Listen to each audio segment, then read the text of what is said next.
Наконец-то менің блинчиктарым идеальный болып шықты. Сәлем достар. Мен қанша блинчик жасасам да осындай әдемі, осындай тәтті болып шыққан емес. Видеоның соңына дейін қарап менімен бірге болыңыздар. Осындай идеальный блинчиктің бар қыр-сырымен бөлісетін боламын. Алдымен каналға тіркеліп алуды ұмытпаңыздар.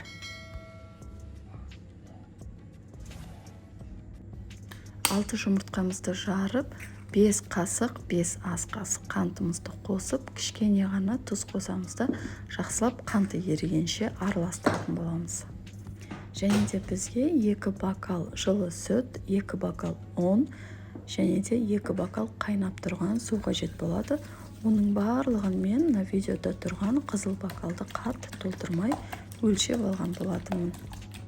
Егер де сіздерге блинчик аз қажет болатын болса, дәл осы рецепті бір есе азайтып жасай берсеңіздер болады.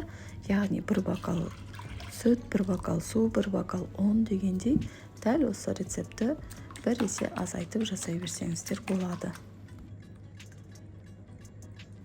Міндетті түрде ұнды електен өткізіп, одан кейін араластырыңыздар. Түйіршік қалмағанша жақсылап 5 минуттай араластыру керек болады.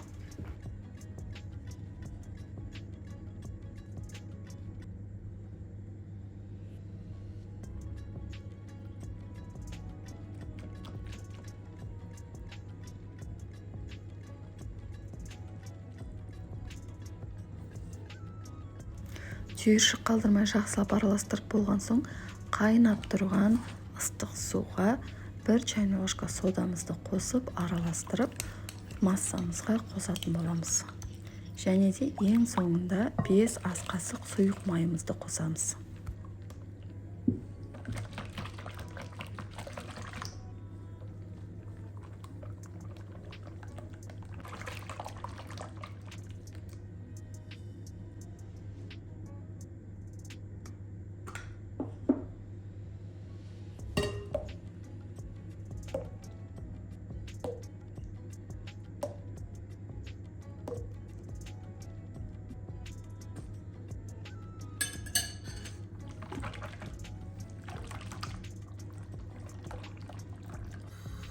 Мінекей достар, массамыз осындай видеодағыдай сұйық болып шығу керек болады.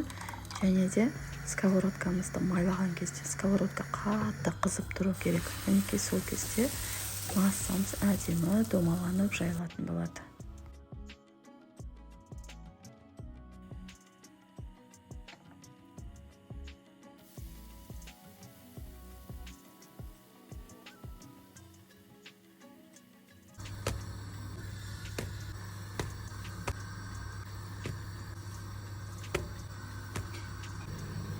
Мінекей достар, блинчиктарымыз да дайын болды.